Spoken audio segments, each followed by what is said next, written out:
In this video, I'm going to react to the greatest NASCAR finish in history and give my thoughts on yesterday's Cup Series race at the Atlanta Motor Speedway.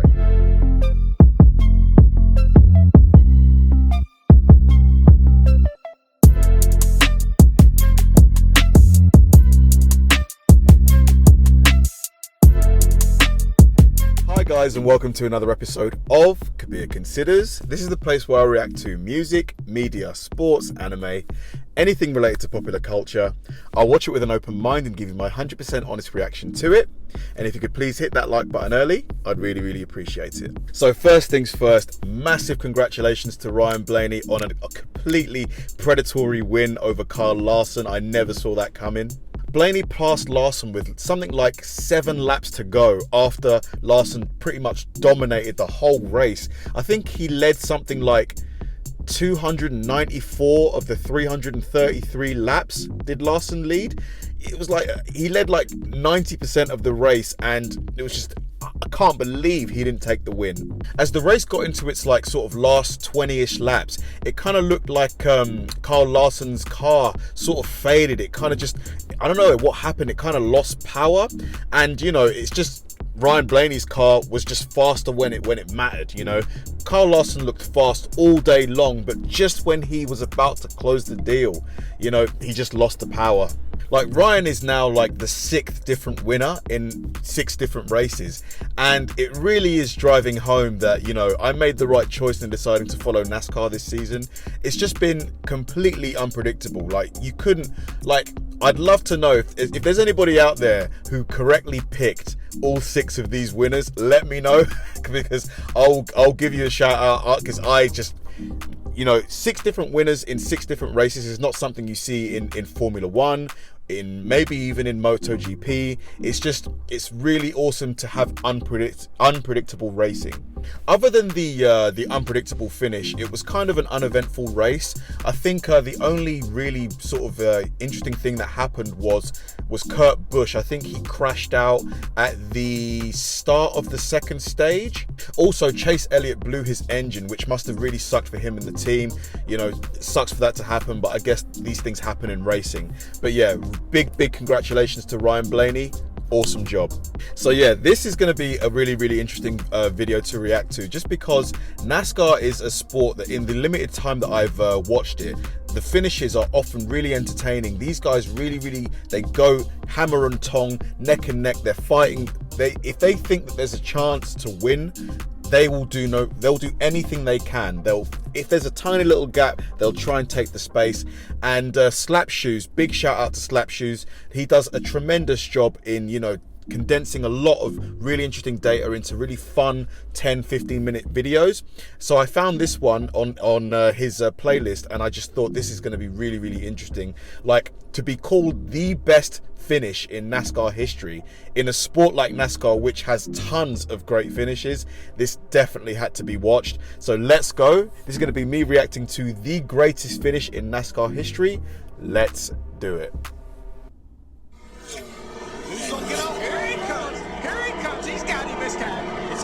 He's got, whoa, look at these, bumper to bumper. We all know what's about to happen next, right? This is going to be the greatest finish in NASCAR history. On a cloudy day on March 16th, 2003, at Darlington Raceway, the Carolina Dodge Dealers 400 ended in spectacular fashion. But how did we get to this point right here? How tight Who are these two guys? Why is this track in the middle of nowhere, and why is it so weird? And is that a Pontiac?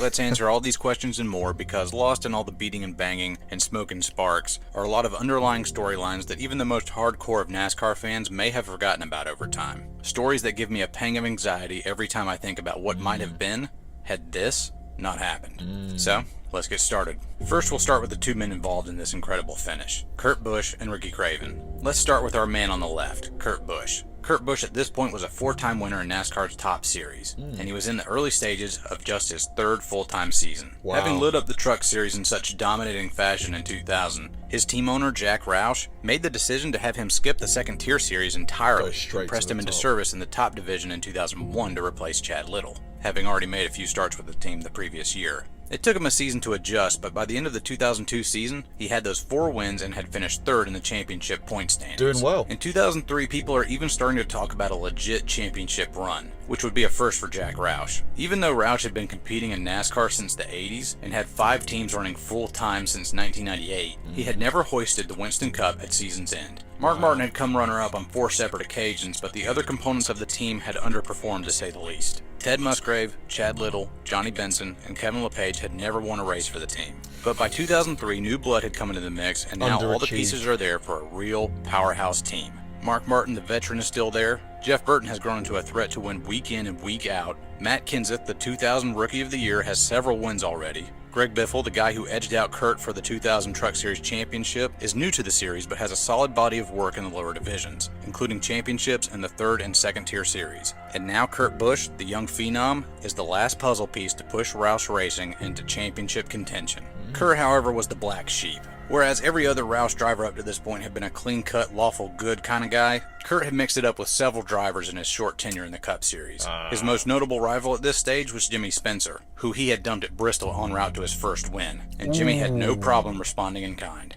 After one incident with Spencer, Kurt verbally lashed out and called him a has-been, then retracted what he had said and instead called him a never-was. In a post-Dale Earnhardt Sr. world, it was nice to see a guy so willing to don the black hat, and he wore it well. It was easy to hate him. He was a pampered little shit from Las Vegas, far removed from the good old boy club of the Southeast that had made the sport what it was. Fans were split on him, but I enjoyed watching somebody play the part of the heel. The sport needed that, and I immediately took a liking to him. While greatness surely awaited Kurt Busch if he could hold his temper those characters. at bay, Ricky Craven, on the other hand, was a journeyman. Up to this point right here, he had only ever won a single race in his entire career. Having been brought up from the Busch Series in 1995 to field a mid-pack car for Larry Hedrick, success seemed like it would never find Craven. He would get a few top 5s here and there, but overall his career looked like it would never bear any meaningful fruit. And it wasn't like he didn't have his chances either. In 1997, Rick Hendrick would tap him to drive his number 25 car, and it seemed early on like it was a good fit for him. In the Daytona 500 that year, he was the end cap to that iconic Hendrick 1-2-3 finish, but past that he couldn't amount to much.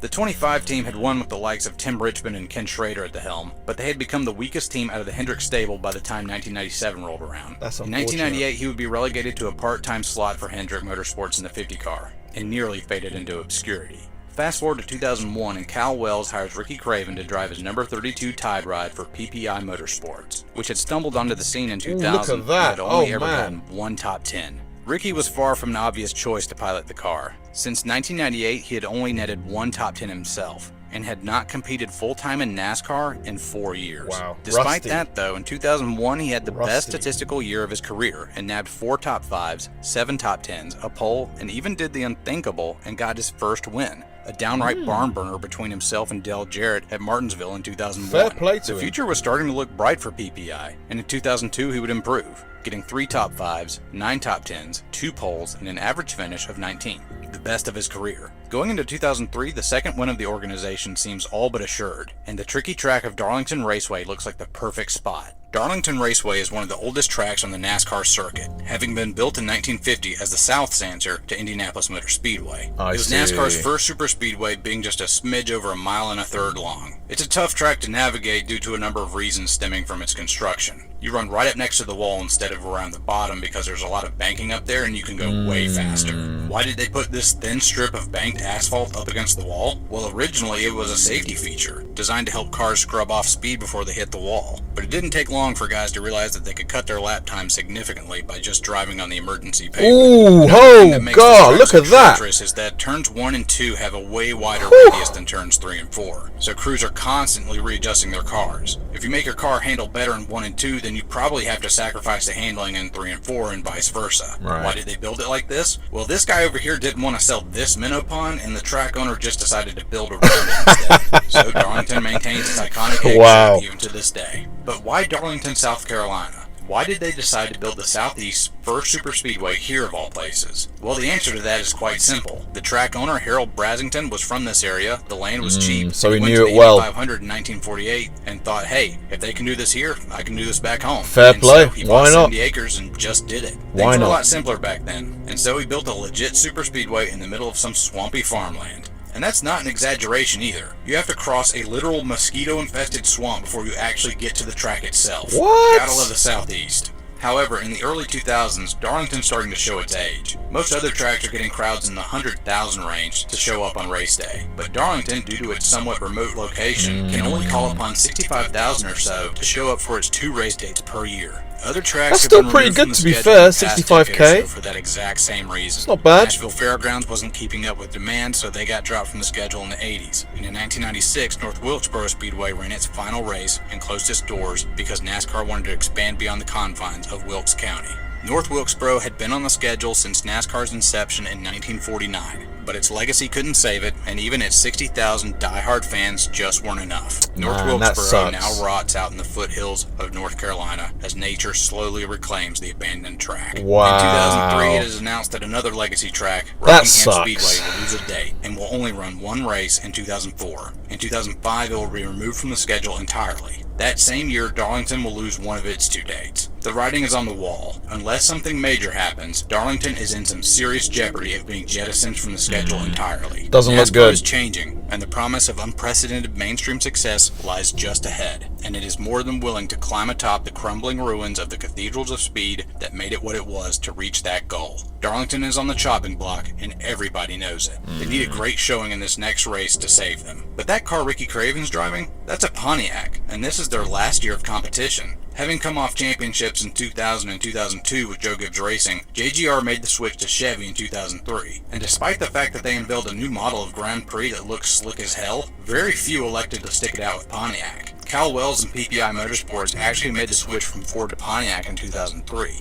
only to find out later that they'd have to jump ship at the end of the season. Since Pontiac and Chevy are both part of General Motors, Pontiac's inclusion in NASCAR has always been seen as redundant, as Chevy was the winningest make in NASCAR history. In 2001, Dodge re-enters NASCAR after a 20-year hiatus, and the manufacturer lineup is getting pretty crowded. The big 3 of Ford, GM, and Chrysler Corp are all represented, and Pontiac is a make whose best days are behind them, and are now just looking to go out with a bang. They've only got 1 top 10 finish as a manufacturer in the first 4 races of the season. They got their work cut out for them. And now we get to the actual race itself. What series of events had to transpire to get to this point right here? 2 guys slamming into each other and barreling towards the line. Well, qualifying was on the Friday prior, but Saturday's track activities were rained out. Final practice never occurred, and all of the rubber's been washed off the track. Darlington is an unknown quantity today, and since this is the era before the build-up is just so ridiculous. Like, figure out the track as they go along. Elliott Sadler starts on the pole, but Rocket Ryan Newman, as he so often did it this time, like, there's just no way that this finish should have happened based on what I've heard so far. A lot of unfamiliar faces up front and a lot of the big dogs towards the rear. This is going to be an interesting race any way you slice it. Kurt begins his journey from the 6th spot, but Craven will have to start way behind in 31st. But after a spin by Jerry Nadeau on lap 7, Craven stays out on the track as pretty much everybody ahead of him comes into the pits to make adjustments. It's a risky move as Darlington's surface is old and abrasive and chews up tires in just a matter of a handful of laps. Craven restarts just inside the top 10 and manages to survive out there on older tires. He'll hang around in the top 15 for the rest of the day.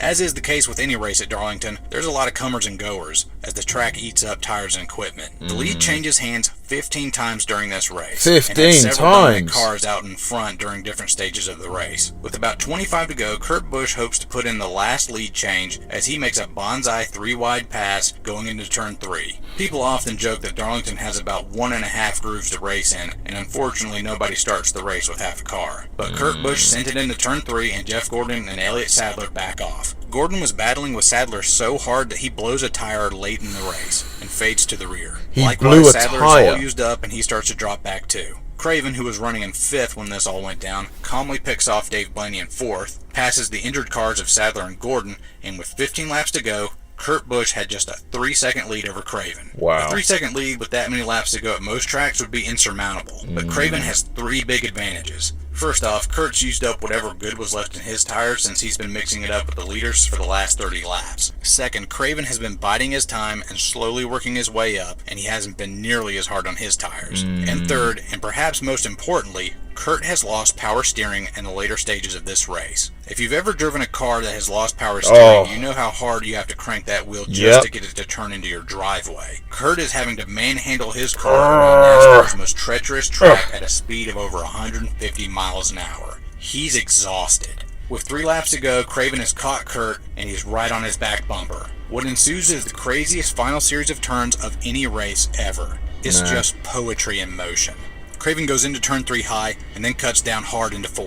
He pulls up alongside Kurt, but Kurt's got the momentum off the high side and Craven can't complete the pass. Turn 1 is a one groove turn and somebody has to give, but neither driver does. Kurt holds his line and Craven slams him into the wall. But the move breaks Craven's momentum and Kurt runs him down and boots him into the wall in turn 2. 2 to go.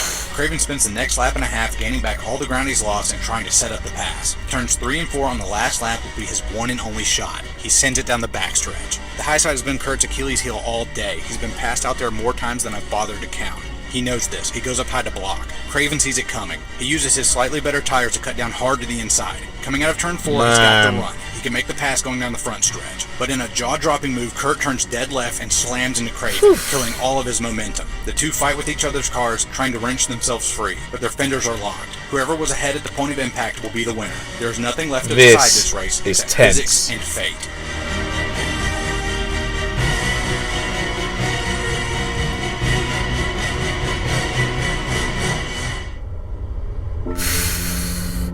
Man, that is as close as it gets.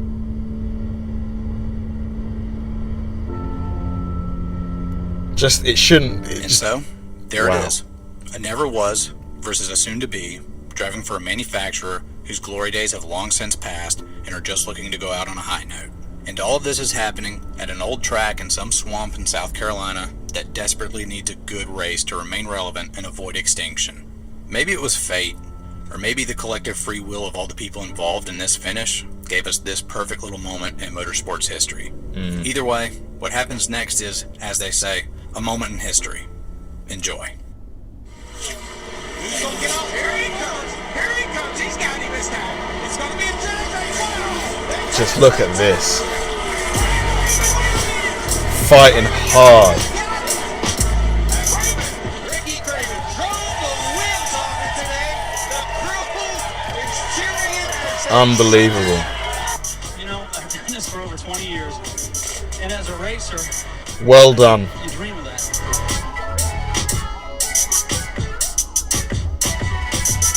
Fair play to him.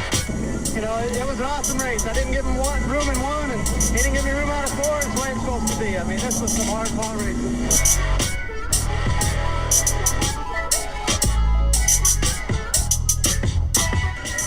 It's a good thing that Pontiac's got the kick out on the nose. That was the difference. It's just so tight.